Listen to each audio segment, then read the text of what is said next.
Doctor Fernando Estrada, estamos ante una situación, un caso de grooming del que tantas veces se ha capacitado, se ha hablado, pero en este caso la intervención que ha tomado la justicia de San Luis. ¿Nos explica de qué se trata? Bueno, desde Estados Unidos existe una ONG que integran las redes sociales y donde cuando se detectan situaciones anómalas, como podría ser pornografía infantil o lo que sea, se emiten reportes que se mandan a los países donde estarían estas víctimas. En la Argentina, esos reportes llegan a una red que se llama 24/7, que le integran los consejos de procuradores de la República Argentina. Recibidos esos reportes, se manda a la jurisdicción que sea para que tomen la intervención y se haga se sigan los pasos para reprimir este delito. Así llegó a la Argentina un reporte que involucraba a 7 provincias, es decir, con víctimas en 7 provincias. San Luis, como ya había trabajado en una causa donde la víctima había tenido que intervenir la justicia para protegerla y que un poco puso la alerta de lo que estaba pasando, tuvo que llevar adelante estos actos preliminares para reprimir el delito y no solo para San Luis, sino las otras provincias. Esa coordinación que se llevó adelante con las 7 provincias donde había víctimas, en algunas 10, estuvo a cargo de la doctora Erika Costa, secretaria de la Procuración, que ha demostrado una eficiencia que es digna de destacar. En ese contexto, se hicieron las presentaciones en el juzgado correccional a cargo del doctor Montivero Chada, y que despachó las medidas urgentes con la celeridad del caso, con el compromiso para combatir este flagelo que es el grooming y para tutelar de manera efectiva y real a la víctima. Tenga en cuenta que la víctima es una adolescente que no sabemos el grooming, ese chantaje sexual, qué presión se podía ejercer sobre ella. Entonces vimos que el operativo ha sido un éxito porque se pudo realizar en todas las provincias simultáneamente a la misma hora, sino que en el caso concreto de San Luis se tomaron todos los recaudos para proteger la salud física y psíquica de la menor involucrada. ¿Qué medidas han tomado, doctor? Bueno, cuando llegó al domicilio de ella, fueron con psicólogos, asistentes sociales, para darle un tratamiento terapéutico, porque usted no sabe cuál era el mal que se le podía, el autor le podía, con qué mal poder amenazarla. ¿De qué parte de la provincia de San Luis se estaría hablando? Del interior. La red social. Del interior. Y la red social por la cual se habría producido esto, entiendo que es Facebook. Y buen día. Sí, creo que es importante rescatar que en esta instancia de la investigación la confidencialidad, por algún lado, en ciertos modos, de algunos datos que por ahí es complicado dar, porque tengamos en cuenta que es un delito que se ha cometido y a lo mejor se está cometiendo actualmente, y bueno, por ahí dar demasiados datos que revelen la supuesta identidad del groomer o de las víctimas puede perjudicar la investigación. Entonces por ahí creo que bueno, el doctor lo va a saber explicar mejor. Son muchas víctimas en varias provincias de la Argentina, en Jujuy, en Salta. Son 7 provincias y bueno, la idea del trabajo simultáneo en las provincias era precisamente para esto, para evitar que se frustrara y que llegara a conocimiento del groomer antes de llevar a cabo el procedimiento. Entonces, bueno, quería rescatar el trabajo en simultáneo que hemos podido realizar, y lo principal que me parece importante es que nunca perder de vista que se trata de una menor que es víctima. Entonces, todo el resguardo siempre tiene que estar dirigido a resguardar su identidad, su integridad física y psicológica, y bueno, creo que con el procedimiento que llevó a cabo el doctor eso se ha logrado, y resguardar siempre a la víctima que es menor de edad. O sea, estamos hablando de un perpetrador y varias víctimas. Sí, hay víctimas en todo el país. Sí. ¿Del mismo perfil y edades aproximadamente? Sí, todas adolescentes, alrededor de los 10 a los 14, 15 años. Sí. Sí, con respecto, digamos, al perfil y edades de las víctimas, si son, digamos, en general es el mismo. Y en principio sí.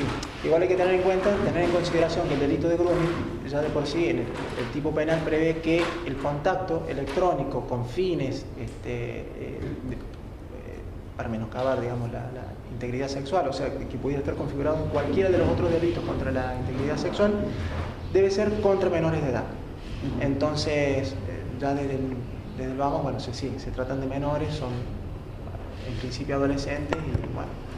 ¿Había cierta antigüedad, digamos, en estos primeros contactos que se había establecido con la víctima? Bueno, como bien lo decía hace un momento, la primera alerta, por lo menos la que tuvimos nosotros, fue por otras cuestiones y fue a principios de año.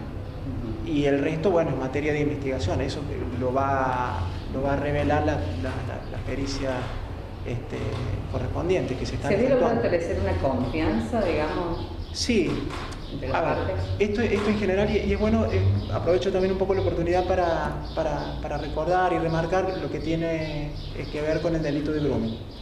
Que el Poder Judicial lleva una política adelante también muy destacada de concientización en las escuelas. Hay un programa IVAN en las escuelas y se explica bien y detalladamente en qué consiste. Pero siempre es bueno aprovechar la oportunidad para recordarlo. En este tipo de casos, que es el contacto electrónico con menores de edad, suele ocurrir que primero, como bien lo decía el doctor, se gana la confianza del menor. O sea, posiblemente con perfiles y nombres falsos, se gana la confianza. Una vez que se obtiene la confianza, el diálogo, la relación ya se torna en lo que el tipo penal enmarca, que sería intenciones sexuales. Y hay que tener mucho cuidado con esto porque al ser menores y al tener tanto acceso a las redes sociales hoy, que si bien es un beneficio y es algo muy bueno, hay que tener cuidado porque por ahí puede ser complejo, sobre todo con nuestros niños. Entonces, lo que me decías vos, se gana primero la confianza, se lo engaña, se lo seduce, de algún modo es como que adoptan algún rol de amistad y una vez que se tiene la confianza, se va al paso siguiente, que es obtener, por ejemplo, fotografías o actitudes o cosas que puedan estar encuadradas dentro de delitos contra la integridad sexual. ¿El objetivo de eso es llegar a un contacto físico después, bueno, o que esa foto puede que sí, puede que no? El grooming es una antesala a los otros delitos, digamos, contra la integridad sexual. Ese contacto puede llegar a quedar en un intercambio solamente de imágenes, ya está configurado el delito, o puede terminar siendo un abuso propiamente dicho, pueden encontrarse de manera personal. Por eso es bueno detectarlo con tiempo y frenarlo, porque si no, después puede llegar a tener consecuencias más severas e incluso otros tipos penales más complejos. Cuando ustedes toman la intervención, ¿hubo algún tipo de sorpresa de parte de la víctima o de la familia, teniendo en cuenta que el grooming como que no es tampoco una palabra tan nueva por estas capacitaciones y que ya está, digamos? Ese es justamente otro tema que es bueno también para concientizar y quienes somos papás, saber que es bueno tener en el buen sentido, pero un control, conversar, hablar con nuestros niños para que sepan de estos riesgos, de estos peligros, sin introducirles miedos. Porque tenemos que también reconocer que el mundo hoy en día se maneja con lo tecnológico cada vez más, los avances, y son buenos, tienen muchas bondades, pero hay que tener cuidado con estas cosas y sobre todo saber transmitirles que pueden llegar a haber cuestiones que no son tan buenas dentro de las redes sociales, entonces tener un control. Puntualmente no hubo ningún tipo de si se quiere, de resistencia o de por parte de estas personas. No, al contrario, hubo colaboración. ¿Denuncia previa o salta en la red? No, por la red 24/7. Ah, no hubo denuncia, la No. última no fue decir que está pasando. No. Ni Eso siquiera también hay que sus tener en padres cuenta. lo sabían, no lo sabían. Es que muchas veces los papás no lo saben. Por eso justamente lo que decía recién, que es bueno también tener esa confianza con los chicos y ese buen control, en el buen sentido de la palabra, de ver y de educarlos en este sentido, para que sepan que puede haber cosas malas también, con quién se contactan, con quién no, porque por ahí los menores pueden caer con fragilidad, engañados, como le decía recién, que es el primer paso del groomer, ¿no? Engañar, seducirlo, atraerlo para ¿Hay después. vacío legal, no, en San Luis? Digo, ¿hay vacío legal todavía al ser un delito nuevo o qué? Hay un Sí. proceso de cambio en la legislación, incluso el Consejo de Procuradores, en realidad con el doctor López Viñas, ha propuesto nuevos tipos para el Código Penal, porque convengamos algo, hay una realidad cambiante permanente, entonces claro, la legislación a veces tiene artrosis. Entonces hay que ir, con los cambios van a generar esto. Incluso, por ejemplo, hay países que están atrasados en esto o que no prestan la colaboración necesaria para esto. Evidentemente va a haber que hay vacíos legales, los va a haber, pero creo que es el mundo, a través de los organismos internacionales como Naciones Unidas y demás, van a tener que uniformar la legislación, porque esto es un flagelo y ya el delito se ha convertido en algo transnacional. Usted tiene, por ejemplo, en esta causa un sujeto activo en Bolivia, víctimas en la Argentina, en provincias como, corrígame doctora, como Jujuy, que hay 10 víctimas, claro, en Ecuador, en Brasil, y no sabemos qué más. Esta persona que es de origen de Bolivia no está detenida. ¿Es probable que esté haciendo en este momento? Puede ser.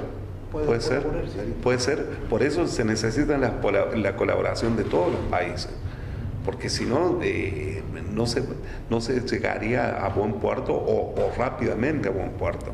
¿Y cómo sigue la investigación ahora teniendo en cuenta que el acosador es de otro país? Normalmente cuando usted tiene estas cuestiones que un autor en otro lado, se sube lo que está tan de moda, las alertas rojas. Usted lo sube en Interpol. Ese ciudadano entonces es detenido en un aeropuerto de Dubái y se comunica, hemos detenido por la alerta roja que hay sobre Juan Pérez. Entonces ese país, en realidad el juez comienza todo un proceso de extradición por las vías diplomáticas y demás.